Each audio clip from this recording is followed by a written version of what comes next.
Nah kalau setan ini kan bisa masuk kemanapun. Kalau galau istri cerewet ya summum bukmun umyum faum lah. Oh. Ini penting banget nih kayak. Iya kan? Penting nih. Iya benar. Ya kan galau kenapa gitu kan? Kalau galau karena apa cinta ditolak ya galau innahu min Sulaiman wa innahu bismillahirrahmanirrahim Allah ta'alu alayya wa'tuni muslimin. Kalau galaunya seorang pemburu ya wa ma romaita id romaita walakinallaha roma. Kalau galaunya seorang tukang kelahi ya idza batostum jabarin. Nah kalau galaunya orang tidak punya kerjaan ya fattahu ya Razzaq, kan semuanya ada kan. Tapi kalau kemudian galaunya akut ya seluruh Quran. Iya kan obat gitu loh. Kita ini cuma dikasih tahu bahwa Quran itu obat. Pemilik obatnya siapa? Allah. Makanya bacalah Quran, urusan cara mengobatinya ya urusan Allah. Jadi Allah yang mengatakan kamu baca Quran itu sebagai obat. Kita cuma disuruh baca. Maka ketika kita baca ya sudah baca aja. Urusan yang mengobati itu seperti apa? Urusan Allah. Nah kita kadang terus kemudian mendikte pangeran tolong diobati. Akhirnya spesifik kan, oh, ini obat ini. Kalau tukang pijat galaunya ya karena nggak laku-laku, nggak manjur pijetannya, ya obatnya ya awalam yarul insanu ana khalaqnahu min nutfatin fa idza waqasim mubin. Wa daraba lana mathala wa nasiya khalqahu qala may yukhli dhamma yaramim qul yuhyil ladzi ansha'aha awwala marrah wa bikulli khalqin alim. Lu kan gitu. Banyak ya Gus ya? Banyak. Karena sifatnya Al-Qur'an itu adalah dijaga oleh Allah. Inna nahnu nazzalna dzikra wa inna lahu lahafizun.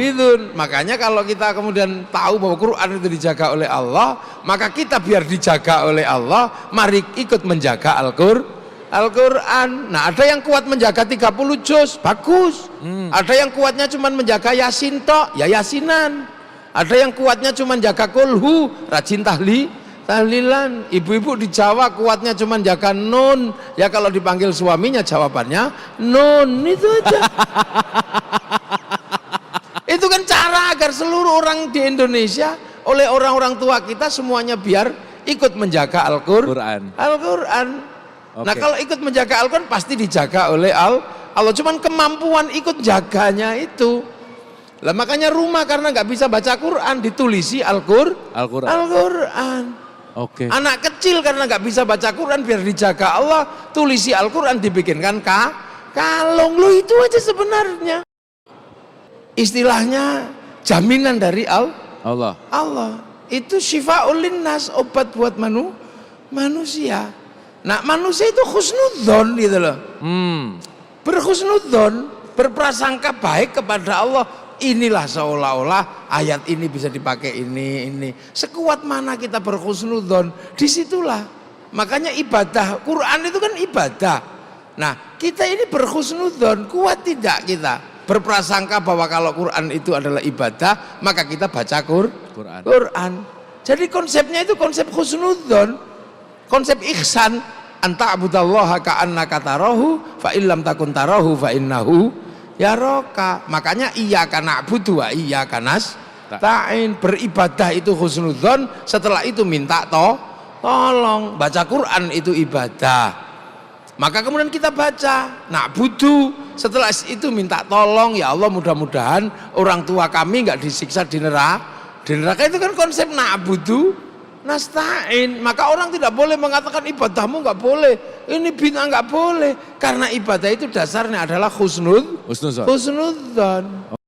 Ini kayaknya pertanyaan banyak ibu-ibu di sini gitu ya. Gimana nyuruh anaknya, sekarang anaknya banyak nggak mau dengar Gus, monggo. Ya harus begitu. Harus nggak mau dengar maksudnya? Loh ya begitu. Orang tua itu madrasah pertama, madrasatul ula. Madrasah pertama buat anak sebelum dia keluar itu orang tua. Maka orang tua harus siap menjadi partner agar anak ketika di luar rumah itu survive. Jadi jangan pernah mengeluh ketika punya anak cerewet, karena di luar rumah butuh kecerewetan 1000 cerewet. Kalau tidak dilatih di dalam rumah tangga, begitu di luar dia kalah sama teman-temannya gitu. Anak ini butuh dilatih, butuh sparring partner. Sparring partner tanpa melukai dan tanpa menyakiti, tanpa terlukai, itu ya orang tua. Makanya orang tua harus siap berdebat dengan anak, siap dicereweti berdebat, itu harus siap. Jangan kemudian anak disuruh nurut itu, nanti sampean capek menjadi orang tua.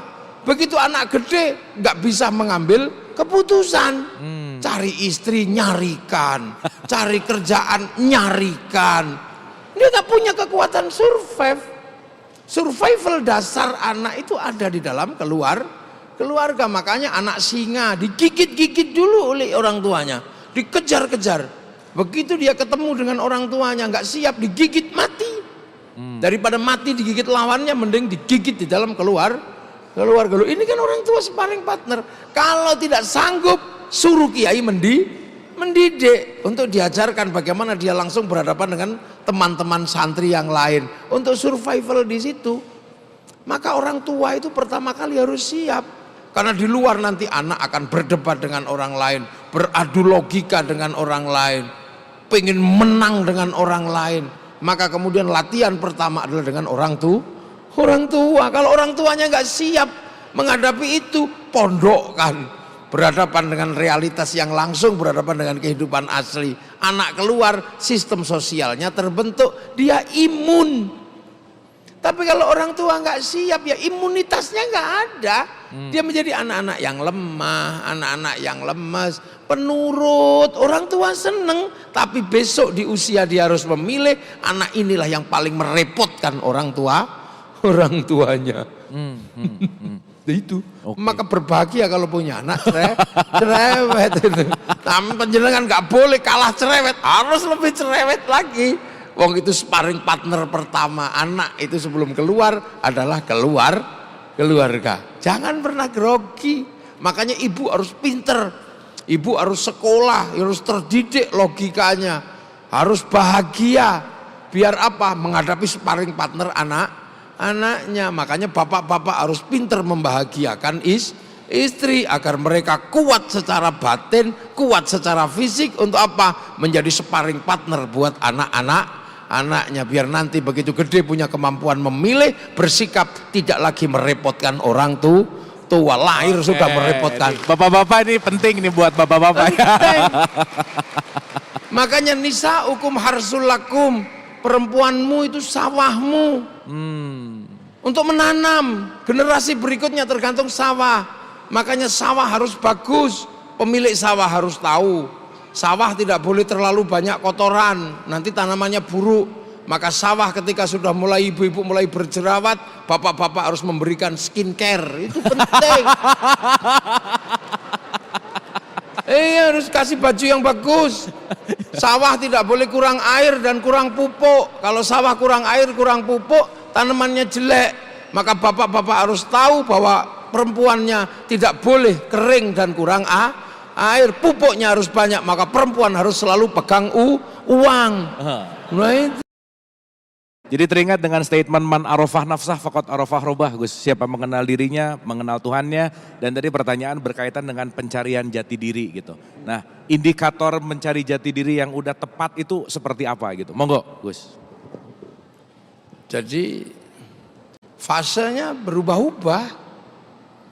Jati diri itu fasenya berubah-ubah. Kalau anak-anak jati dirinya yang penting bisa main, udah.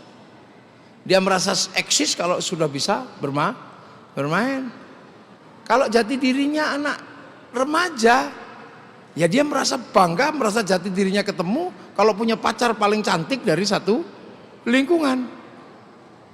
Nah, kalau kemudian orang yang sudah berumah tangga, jati dirinya adalah seorang bapak. Bagaimana dia bisa menghidupi, bisa apa? Setelah itu geser. Jati diri apa?